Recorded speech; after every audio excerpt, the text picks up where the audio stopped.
মূসা আলাইহিস সালাতু ওয়াস সালামের নাম শুনেছেন আপনারা? কেমন নবী ছিলেন? নরম না গরম? আরো চিৎকার দিয়ে বলতে হবে, নরম না গরম? এই সাইয়েদনা মূসাকে হত্যা করার জন্য ফেরাউন খবিশ, এই ফেরাউন খবিশ যে হাজার হাজার লক্ষ লক্ষ নবজাতক শিশুকে হত্যা করেছে। চিৎকার দিয়ে বলেন ঠিক না বেঠিক? শুধু একজন মূসাকে হত্যা করার জন্য সে হাজার হাজার লক্ষ লক্ষ নবজাতক শিশুকে হত্যা করেছে। কেমন জালেম ছিল দেখেন। কিন্তু আল্লাহর কি অপার কৃপা, আল্লাহর কি অনুগ্রহ যে ফেরাউনের ঘরেই তার লালন পালন করিয়েছেন। সুবহানাল্লাহ। বাড়িতে গিয়ে কইেন, আরো চিৎকার দিয়ে বলতে হবে সুবহানাল্লাহ। কবি সুন্দরভাবে বলেছেন, শিশু মূসা নবীরে যখন দুশমনেরই ডরে সিন্ধুকে ভরিয়া দিলে ভাষায় সাগরে। শিশু মূসা নবীরে যখন দুশমনেরই ডরে সিন্ধুকে ভরিয়া দিলে ভাষায় সাগরে। প্রাণে ছিল যাহার ভয় সেথা পেল সে আশ্রয়। প্রাণে ছিল যাহার ভয় সেথা পেল সে আশ্রয়।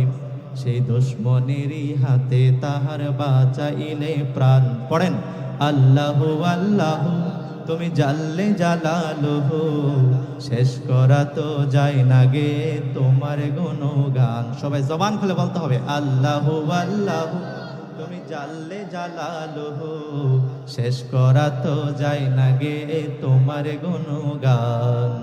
আল্লাহু আল্লাহু।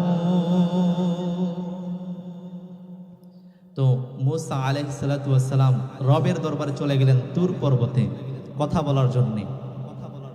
আল্লাহ তাআলার দরবারে গিয়ে মূসা বললেন, ও রব্বুল আলামিন, আমি তো জানি যে আপনি বান্দাকে তৌফিক দান করেন, কিন্তু আমার বড় ইচ্ছা, আমার মনে বড় আশা যে আমি স্বচক্ষে আমার এই দুইটা চোখ দিয়ে এই তৌফিকটা দেখতে চাই।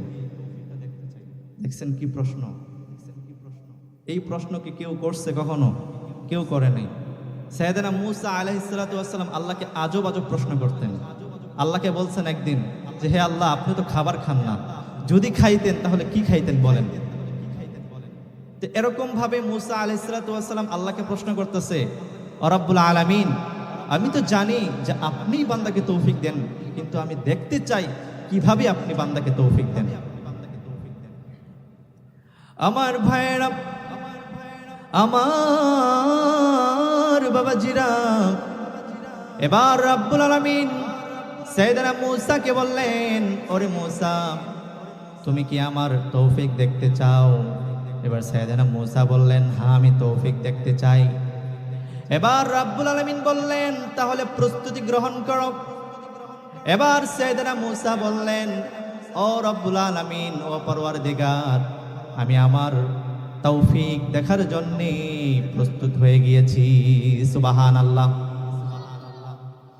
এবার রব্বুল আলামিন বললেন, ও মূসা, তুমি তোমার নামটা বলো দেখি, তোমার নাম কি? এবার সাইয়েদনা মূসা মনে মনে ভাবতে লাগলেন, এত সহজ একটা প্রশ্ন করেছে, মাত্র আমার নামটা জিজ্ঞাসা করেছে, আমি তো এখনই বলতে পারবো আমার নাম মূসা। ঠিক না বে ঠিক? আমি যদি জিজ্ঞেস করি, মুরব্বী আপনার নাম কি, এই মুরব্বীকে কোনো চিন্তা করা লাগবে? চিন্তা ছাড়াই কি বলে দিবে, আমার নাম অমুক। ঠিক না বে ঠিক? নামটা কিন্তু সকলের মুখস্থ থাকে। তো এরকম ভাবে সাইয়েদনা মূসা আলাইহিস সালাতু ওয়াস সালাম মনে মনে ভাবতে লাগলেন যে এত সহজ একটা প্রশ্ন মাত্র আমাকে আল্লাহ তাআলা করলেন, এই প্রশ্নের উত্তর তো আমি এখনই দিতে পারবো। এবার সাইয়েদনা মূসা নাম বলার জন্য প্রস্তুতি গ্রহণ করলেন। এবার প্রথমবার চেষ্টা করলেন, কিন্তু সাইয়েদনা মূসা নাম বলতে পারলেন না। ও মুসলমান, একটা জবানও বন্ধ থাকবে না, চিৎকার দিয়ে বলেন আল্লাহু আকবার। দ্বিতীয়বার চেষ্টা করলেন, তারপরও দেখেন জবান দিয়ে মূসা নামটা আসতেছে না। এবার তৃতীয়বার চেষ্টা করলেন, তারপরও দেখলেন অক্ষম হয়ে গেলেন। এবার চতুর্থবার চিৎকার দিয়ে দারাজ কণ্ঠে বলে ফেললেন, আনা মূসা ও রব্বুল আলামিন, আমি তোমার গোলাম মূসা। এবার রব্বুল আলামিন বললেন, ও মূসা, এটাই হলো আমার তৌফিক। এবার সাইয়েদনা মূসা অবাক হয়ে গেলেন। অবাক হয়ে রব্বুল আলামিনের কাছে জিজ্ঞাসা করলেন, ও রব্বুল আলামিন, এটা কিভাবে তৌফিক হলো? এবার রব্বুল আলামিন ব্যাখ্যা বিশ্লেষণ করলেন, ও মূসা, তুমি যখন প্রথমবার চেষ্টা করেছিলে বলতে পারো নাই। কেন বলতে পারো নাই জানোনি? কারণ আমি রব্বুল আলামিন তোমার জবানটাকে বন্ধ করে দিয়েছি। এবার দ্বিতীয়বার চেষ্টা করার পরে তারপরও পারো নাই, কারণ আমি রব্বুল আলামিন তোমার জবানটাকে অর্ডার দিয়েছি, ওরে মূসার জবান, ওরে মূসার জিহ্বা, আমি যতক্ষণ না অর্ডার দিব ততক্ষণ পর্যন্ত তুই কোনো আওয়াজ করবি না। আমি যখন তোকে অনুমতি দিব তখন তুই আওয়াজ করবি। এবার তৃতীয়বার চলে গেল, কারণ তখনও আমি আল্লাহ তাআলা তৌফিক দেই নাই। আর চতুর্থবার যখন আমি রব্বুল আলামিন তোর জিহ্বাটাকে শক্তি দিলাম, বলার জন্য প্রস্তুত করে দিলাম, তখন তুমি তোমার নাম বলতে পেরেছো মূসা। সুবহানাল্লাহ। আমার ভাইরা, আমার বাবাজিরা, এই জন্য তৌফিক একমাত্র আল্লাহ তাআলা দিয়েছেন। এই যে চমৎকার একটা ইসলামী মাহফিলের মাঝে আল্লাহ তাআলা আপনাকে কবুল করেছেন, হাজার হাজার লক্ষ লক্ষ কোটি কোটি মানুষদের থেকে বাছাই করে যাচাই করে আল্লাহ তাআলা আপনাকে এখানে আনিয়েছেন। এই জন্য আবারও চিৎকার দিয়ে দিনটাকে একমাত্র আল্লাহ তাআলার দিকে করে দিয়ে আবারও বলা যাবে নাকি আলহামদুলিল্লাহ? আপনাদের কি কষ্ট হচ্ছে? সবাই একটু জিকির করে লা ইলাহা, জোরে লা ইলাহা,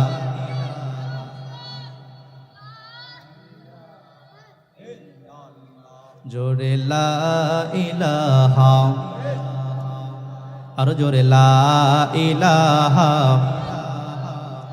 আহা বহু দূরে মাদিনা, আমরা কেমনে যাব জানি না। কথা বলেন ঠিক না বে ঠিক? বহু দূরে মাদিনা, আমরা কেমনে যাব জানি না। দয়াল আল্লাহ দয়া করো, দয়াল আল্লাহ। হয় নাই, হয় না, আরো জোরে দয়াল আল্লাহ দয়া করো, দয়াল আল্লাহ। মিটাও মনের বাসনা, লা ইলাহা